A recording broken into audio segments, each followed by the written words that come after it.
À l'école, on a tous appris le nom des figures de rhétorique, mais on a un peu oublié ce qu'elles recouvraient. Et c'est dommage parce qu'elles ont souvent des noms grecs qui permettent d'avoir l'air très intelligent dans les cocktails.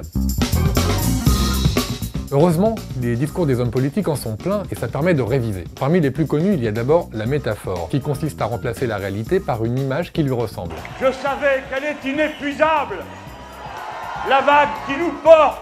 Il y a l'énumération, qui donne l'impression que ce qu'on dit est très important. Ces braquages à répétition, ces commerces vandalisés, ces investissements ruinés, ces familles brisées, et c'est l'angoisse. Et l'hyperbole, qu'on utilise pour exagérer une réalité qu'on trouve gênante. Ça n'est pas moi seulement qu'on assassine, c'est l'élection présidentielle. Et puis, il y a l'anaphore, que personne ne connaissait il y a quelques années, mais qu'aujourd'hui tout le monde connaît. Moi, président de la République, je ferai en sorte que mon comportement soit à chaque instant exemplaire. Moi, président de la République, j'aurai aussi à cœur de ne pas avoir un statut pénal du chef de l'État. Moi, président de la République, je constituerai un gouvernement qui sera paritaire. L'anaphore, ça consiste à faire des phrases qui commencent toujours par les mêmes mots, et ça permet d'avoir l'air très solennel. Que nous oublions quoi? Que nous oublions quoi?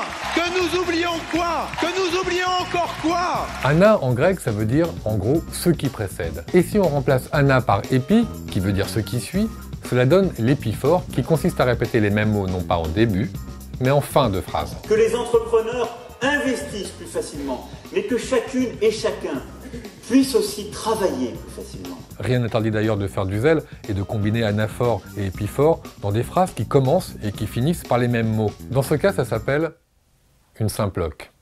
On nous dit que la gauche n'a aucune chance, mais rien n'est écrit. On nous dit qu'elle ne rassemblera jamais, qu'elle n'en a incapable. Rien n'est écrit. On nous dit que l'extrême droite est qualifiée d'office pour le second tour. Rien n'est écrit. Il faut relever aussi la paronomase. La paronomase, ça consiste à mettre près les uns des autres des mots qui se ressemblent, mais qui ne veulent pas dire la même chose. François Hollande, par exemple, aime bien les paronomases, et il les glisse discrètement au milieu de ses anaphores. Comme par exemple dans ce discours en hommage à Geneviève de Gaulle-Antonios, la nièce du général. De Gaulle comme une invocation. De Gaulle comme une provocation. De Gaulle comme une vocation. Invocation, provocation, vocation. La paronomase cherche à faire penser à celui qui l'écoute que les mots qui la composent veulent un peu dire la même chose. Invocation égale provocation égale vocation égale la nièce de Charles de Gaulle était vraiment quelqu'un de très bien. Pour convaincre leur auditoire, les hommes politiques utilisent aussi l'aposiopèse, qui consiste à cesser de parler en plein milieu d'une phrase ou même... Du coup, cela crée une sorte de suspense sur les mots qui ne sont pas encore prononcés. Vous allez vous engager compte tenu de ce qu'est la monarchie présidentielle, qui est déjà passée dans des mains mal assurées. Métaphore, anaphore, épiphore, symploque, aposiopèse, paronomase, tout cela devrait vous soulever comme l'astre du jour avant que l'aurore recolore d'un bigarrement les cieux.